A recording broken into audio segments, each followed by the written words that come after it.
recebemos aqui agora a Renata Cavion, que é supervisora do Laboratório de Transportes e Logística da Universidade Federal de Santa Catarina. Nós vamos falar agora um pouco sobre transporte coletivo. Muito bom dia, Renata. Bom dia. Bom dia. Renata, como que você avalia, para a gente começar a conversa, vamos dizer assim, essa semana a gente vem falando sobre transporte coletivo, já começamos na semana passada, na verdade. Ontem recebemos aqui o vereador, o Diego Machado, então nós estamos abordando essa questão do transporte coletivo. Como que você avalia, né, ou como que vem sendo feito alguns levantamentos, alguns estudos lá dentro da Universidade Federal de Santa Catarina, de como que está o transporte público aqui em Joinville? Bom, antes de falar de Joinville, acho que é até interessante a gente ter um panorama geral de como é que está o sistema no mundo, assim. Então, vou dar uma voltinha bem rápida para a gente entender que Joinville tá seguindo um fluxo que já é percebido em outras cidades do mundo. Se a gente observar, por exemplo, vou pegar Estados Unidos, né? Desde 2000, mais ou menos, nós temos uma redução do número de passageiros de que é aproximadamente de até 40%. Né? Então, a gente tem um percentual aí de redução do número de passageiros. Isso se dá por diversas razões, né? A gente tem problemas relacionados, né, com essa redução em função de comportamentos que hoje são diferentes. A gente tem o comércio eletrônico, né, que mudou a forma de entrega das mercadorias. A gente tem esse sistema de entregas, ele também afetou o fato das pessoas terem que buscar a mercadoria nas lojas. Então, esse deslocamento ele foi reduzido. A gente também tem questões de como é que eu vou dizer aqui, de tecnologia por demanda, tá? Ou seja, quando eu preciso me deslocar, eu verifico qual é a tecnologia, um aplicativo que me auxilia para fazer esse meu deslocamento. O tal do Uber 99 hoje. Bom, tem vários aplicativos. Exatamente, a gente tem várias formas de se deslocar, né? Então, uma série desses fatores, também comportamentos das gerações também são diferentes. Se a gente olhar, assim, o pessoal que está se aposentando agora, né, que é chamado da geração Baby Boomer, né, que é ali da década de 60, 50, né, por aí, até um pouquinho antes, eles são a primeira geração que viveu com um mundo que é dominado pelos carros. Então, eles não têm uma tradição de uso do transporte público. Isso também afeta essa, digamos, confiança que se tem no sistema, né? Então, uma série de condições aí que vão fazendo com que o sistema de transporte público ele vá perdendo um número de passageiros. Também é importante a gente dizer que quando a gente fala de transporte público, a gente está falando de vários modos de transporte. Pode estar falando do ônibus convencional, podemos estar falando de BRT, de trem leve sobre trilhos, né, de superfície, ou até o metrô, sistema metroviário. Então, no caso, né, agora eu vou sair aqui dessa esfera mais internacional, vamos vir para o Brasil um pouquinho. A gente vê que essa redução, né, do número de passageiros também acontece no Brasil, né? Nos últimos 20 anos, desde o ano 2000 também, a gente tem essa perda que é muito concentrada, né, de 30%, quase 40% no Brasil. Né? E aí vou vir para Joinville, né, amarrando um pouquinho a questão dos modais que eu falei anteriormente. No caso de Joinville, a gente tem o transporte público que é exclusivo de ônibus, né? A gente não tem outras opções.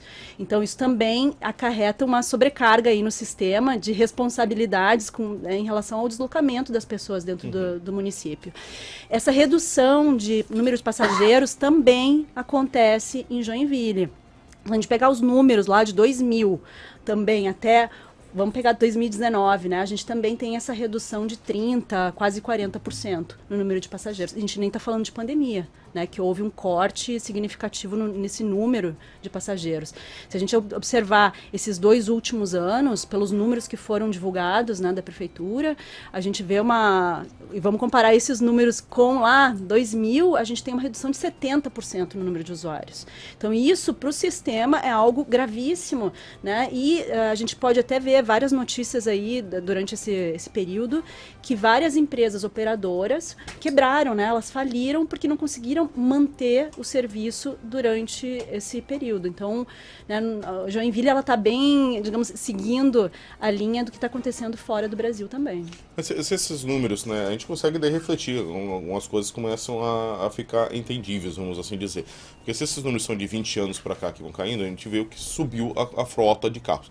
Vamos lembrar que, né, teve em governos passados, houve a redução do IPI para a linha de veículos, a facilitação de financiamento, coisa que não existia até 20 anos atrás, não existia um financiamento facilitado.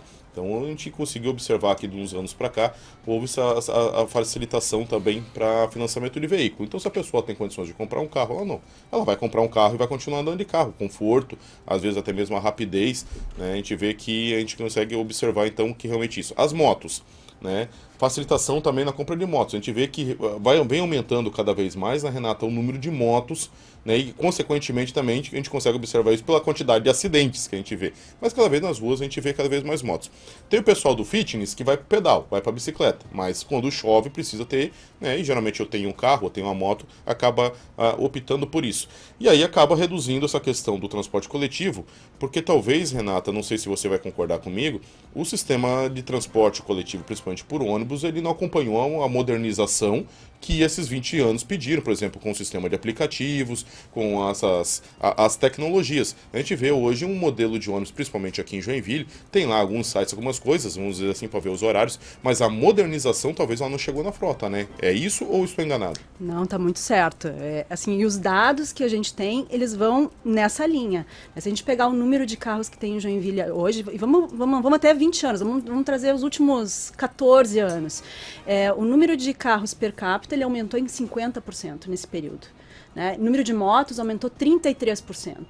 Então, sim, significa que o sistema coletivo, né, de transporte coletivo, ele está perdendo usuários, mas esses usuários eles estão optando por outras formas que, se a gente observa o desenvolvimento, a dinâmica do espaço urbano, não são nada sustentáveis. Né? Mas o sistema coletivo hoje ele não oferece as condições de, vamos dizer assim, de conforto para esse usuário, né? Porque o usuário ele tem alguns critérios que o sistema coletivo ele tem que oferecer para que o usuário seja, né, um usuário efetivo do sistema. Hoje o que eu consigo observar é que eu acho que quem usa ônibus é realmente quem é obrigado a usar ônibus.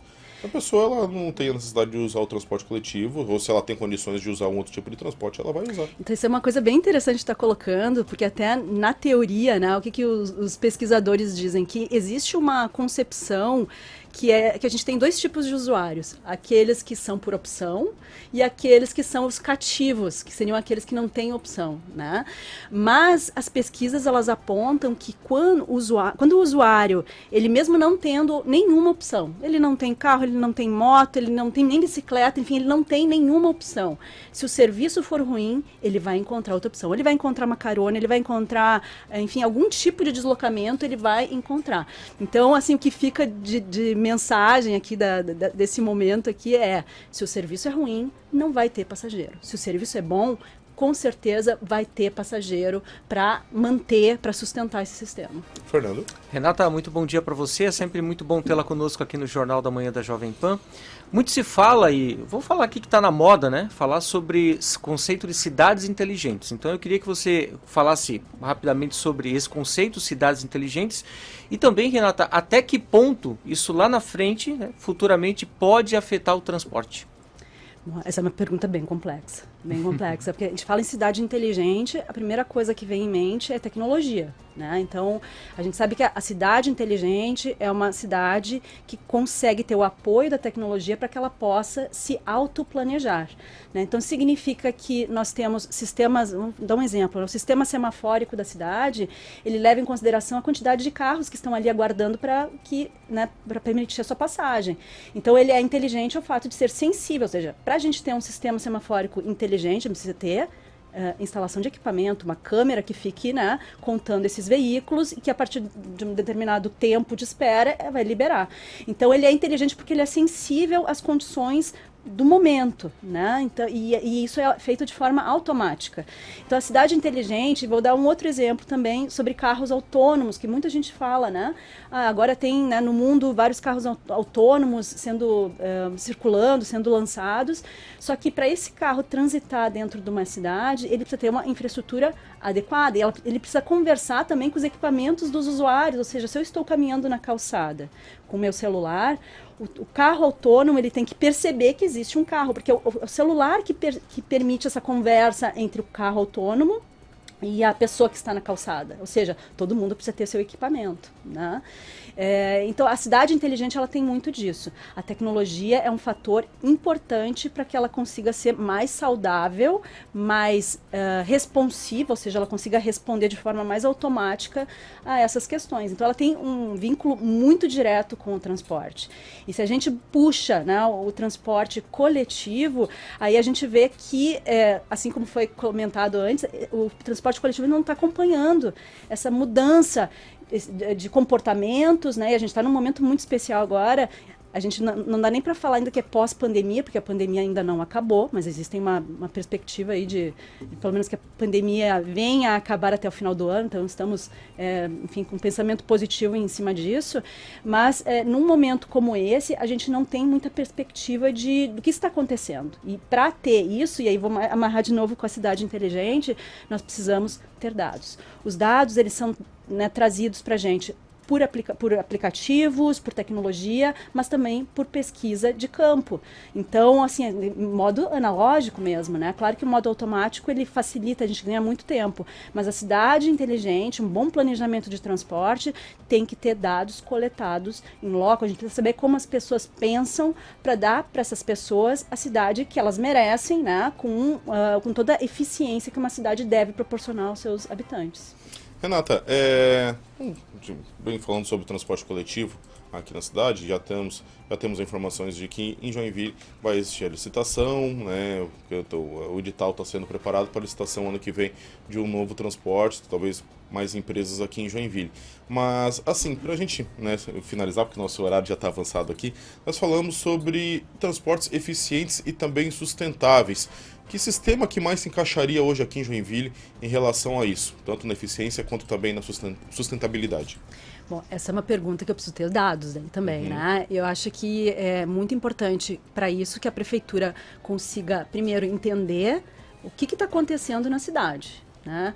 E aí, claro que existem modelos prontos de transportes, mas isso não quer dizer que eles se encaixem na realidade que a gente tem na cidade hoje. Então, a gente precisa primeiro entender onde estão as pessoas que precisam do transporte coletivo, né? Existe uma tendência natural do próprio mercado de imóveis, de às vezes, eu vou usar um termo talvez um pouco mais agressivo, mas assim, de expulsar as pessoas do centro, que é onde elas precisam estar para trabalhar, para estudar, para, enfim, fazer compras, lazer, seja o que for, né? A gente precisa tem um centro em que as atividades estão acontecendo e normalmente esse centro estruturado com infraestrutura, ele custa caro. Então, existe um processo natural aí de expulsão das pessoas que precisam do transporte público para a periferia da cidade. E aí isso vai onerar o transporte coletivo, porque a gente tem rotas muito maiores para serem vencidas, né? Então fica bem complicado a gente pensar numa cidade que se espalha num transporte sustentável. Então, primeira coisa, nós precisamos entender quais são os problemas reais da cidade de Joinville, para que esse transporte coletivo, quando for feita essa licitação, que ela é urgente, ao meu ver, até para o município, né, tem um bom termo de referência, que é o documento aquele que expressa todas as necessidades que devem ser cumpridas para que o contrato seja eficiente, ele consiga ser cumprido ao longo do tempo. Esse contrato, esse termo de referência, ele tem que ser flexível a essas mudanças de comportamentos, a essas novas tecnologias que vão ser lançadas, que já estão sendo lançadas, e também a esses novos sistemas. Por exemplo, será que Joinville está prevendo talvez um BRT? Para isso, a gente tem que ver no plano viário. O plano viário está sendo concluído agora. Será que isso foi previsto, um BRT no sistema de Joinville? O termo de referência tem que estar aberto a essas novas infraestruturas, ou novos veículos, ou novos modelos de transportes, para que ela consiga responder aos desafios. Nós somos a maior cidade do estado. Ou seja, os desafios aqui são imensos, né? E nós temos vários pontos de vista que precisam ser atendidos. Do usuário, da prefeitura como planejamento e política, e também das operadoras, né? Tem que ter um contrato que consiga ajudar a manter esse sistema atuante e também respondendo de forma adequada às necessidades da população. Ou seja, flexibilidade com o decorrer do tempo e modernização, né? Acho que numa forma resumida, acho que nós poderíamos isso tem que estar na licitação, isso. Exatamente, no termo de referência tem que estar constando isso. Perfeito. 7 horas e 51 minutos. Renata, acho que é um assunto que nós poderíamos conversar aqui por horas e horas inteiro. E horas, não somente o programa, mas horas, porque sem é técnico, dúvida. Tem umas questões técnicas também, mas são coisas que realmente vieram para clarear bastante. E fica a dica também, né? Fica aqui a dica, sabemos que vamos passar aí por audiências públicas, vamos ter debates. Convidem, então, a Renata Cavion, que é supervisora do Laboratório de Transportes e Logística da Universidade Federal de Santa Catarina, que deu para ver que ela tem bastante embasamento e tem bastante coisa para colocar, tanto para as empresas quanto também para o setor executivo e também o legislativo que estão trabalhando em cima dessa licitação. Renata, um bom dia para você e uma ótima semana. Obrigada, bom dia para todos.